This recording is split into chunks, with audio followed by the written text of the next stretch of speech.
We're going to pass the football. Jared Goff making the right read, getting the football to Sam Laporta in a situation where it's all or nothing.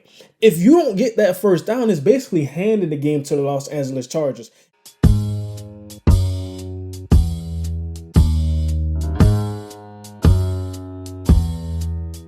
Welcome back to the channel, everyone. First things first, I just want to say I'm hyped. I dropped a video yesterday talking about CJ Stroud, his case for the MVP, for the Rookie of the Year, which I think is a lock right now. But today I want to talk about the Detroit Lions versus the Los Angeles Chargers.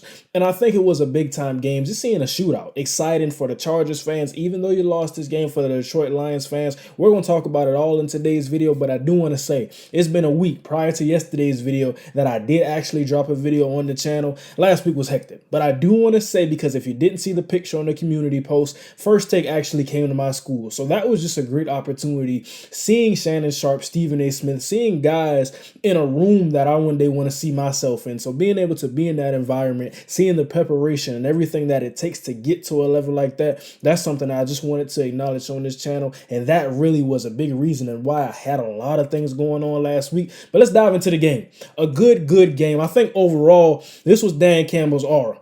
Fourth down, we're going for it and we're going to get it. Now, I do want to say for the Los Angeles Chargers, I think this was one of the games where you can confidently say Justin Herbert gave it everything. He gave every single ounce that he had, and they still lost the football game. I'm seeing Keenan Allen making big time plays. Quentin Johnson, he's sneaking in the end zone, getting himself a touchdown, his first on his career. But I think when it came down to it, the Detroit Lions, now this is what people have been asking for. Okay, let's get some Jameson Williams. Let's get some Sam Laporta. Let's get a David Montgomery back, and let's get a Jahmyr Gibbs at the same time, and let's actually use them at the same time. So that's one thing we're going to talk about. But the first thing I want to talk about is those fourth downs. 4 of 5 on fourth down efficiency. You just don't see that in the NFL today unless you're the Philadelphia Eagles and you're doing the tush push every single play. That's when you see the fourth down efficiency. But I think that getting it in the biggest moment. It's 38-38, tied ball game, and you want to get the field goal to win the game. Riley Patterson, he kicks it, he wins it. But just to see a gutsiness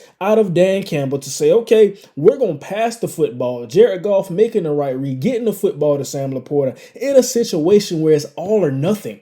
If you don't get that first down, it's basically handing the game to the Los Angeles Chargers. And now some people will say, okay, Dan Campbell, I'm breathing hard. I can't take this anymore. It's like a roller coaster. We're going up and down, up and down. And I'm just so scared because we think about the first half. They went for the fourth down early in the red zone, didn't get it, came back with it. Jahmyr Gibbs got a touchdown. And then also now we're getting into this fourth down to win the game. So I think that was really one of the biggest components of the game. And I want to talk about offensively because I think that when we're going to talk about defense, we saw two defenses which were basically incompetent. Stopping and run for the Los Angeles Chargers, the passing game. I think the most impressive thing to me was, I know what they are in the passing offense, but like I said, you get a Montgomery going and you get a Jahmyr Gibbs going in the same game. Now, David Montgomery broke off a 75-yard run, and I do want to talk about that because it wasn't the run. And if you watch the game, you know exactly what I'm about to talk about. Jameson Williams getting that big-time block.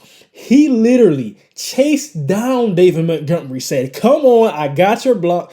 Got the block, and then David Montgomery breaks a couple tackles. Now he's to the end zone. I think that really talks about the essence of this team. You talk about Dan Campbell, you talk about physicality, nastiness, but I think also, like I said, David Montgomery had 12 carries for 116 yards. He had the 75-yarder, so we look at that. That's really a chunk of those yards. Jahmyr Gibbs, 14 carries, 77 yards with a long of 35. A big-time game from those two guys. And then we talk about the passing game. Amara St. Brown could not be covered. And they tried different things. Asante Samuel Jr., Derwin James, some of the different guys that we look at and we think high praise for in the Los Angeles Chargers secondary, it was really no answer. But like I said, we talk about also defensively.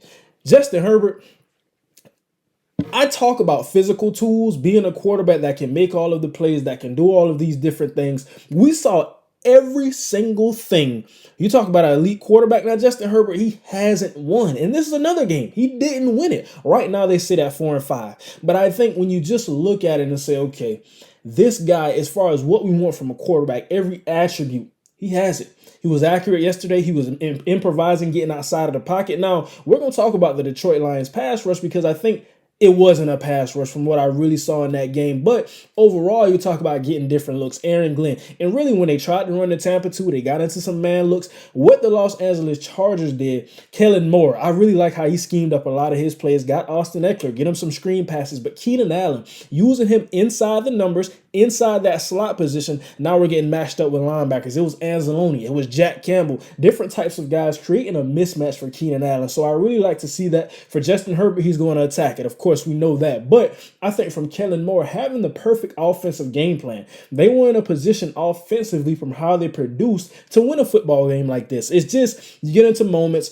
the Detroit Lions, they're hitting offensively. Now they're hot. Now you can't really stop them. I think that it was one of those games. It was going to keep going and keep going and keep going. Now, it's funny because in the first half, the Detroit Lions had a better handle on this football game. And I think when you look at it in the second half, you say, okay, now it's 21 to 17 going into the half. But we look at that first quarter, 10-3. We get some scores. And then the Los Angeles Chargers, they get the late touchdown before the 2-minute warning. So I think that was a big time play that really got them back into it. And then when you get into the second half, now it's a close football game. You're down by 4 points and you're looking at a situation where anybody can win it.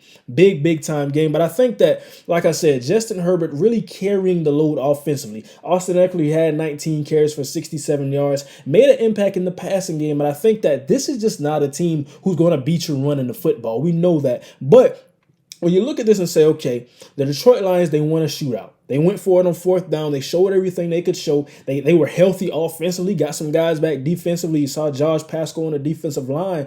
And I think when we talk about what is the biggest takeaway for this game, because I'm looking at the Detroit Lions. I respect the Detroit Lions. Regardless of, it's some different takes out there. And I think that I listen to everything. I hear everything. I want to know what other people think. But when I look at the Detroit Lions, I see a football team. Like I said, they can run the football. They have the quarterback.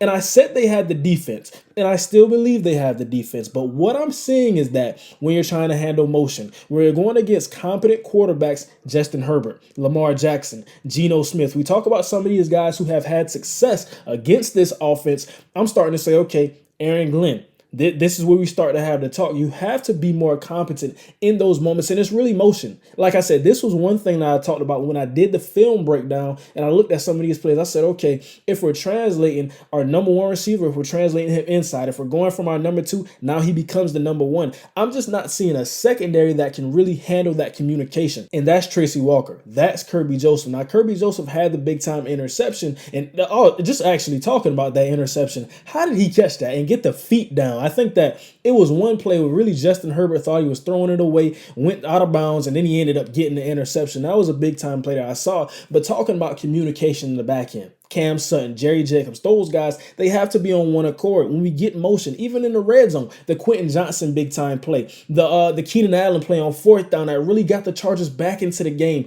where they went from 31 and got 38 points. These are the types of plays I talk about and say, okay, we got to be better in the back end. Now, like I said, Kellen Moore did an amazing job of getting those wide receivers open. It was a Keenan Allen day.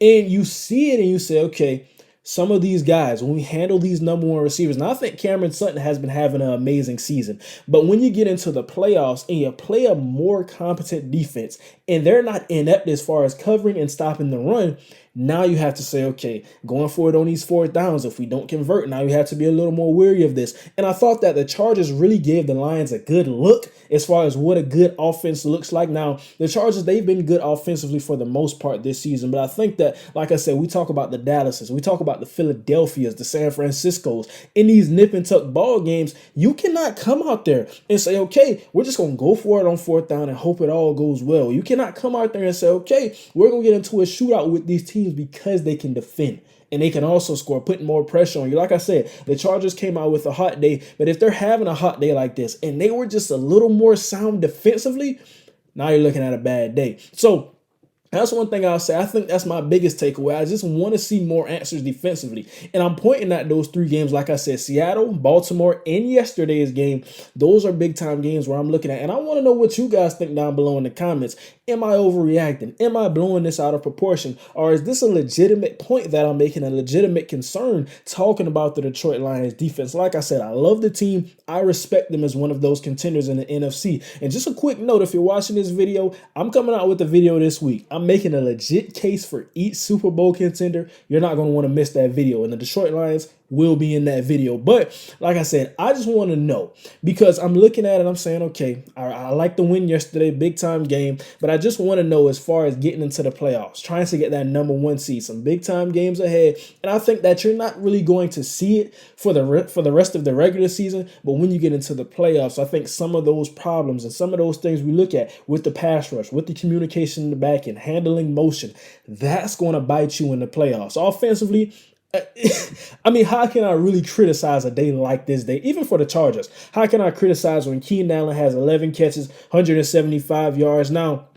Quentin Johnson, I think he had a big-time touchdown. That's huge for his confidence. He's going to have to continue to build and build. He was a first-round receiver out of TCU, not having the best season thus far. And then you see Jordan Addison, you see Puka Nakuas of the world having big-time seasons. So I think it's really more of a maturation process, getting the playbook down. There was some players out there where it seemed like he didn't actually know the play coming out of the huddle. But overall, like I said, a big-time game. Let me know what you think down below in the comments.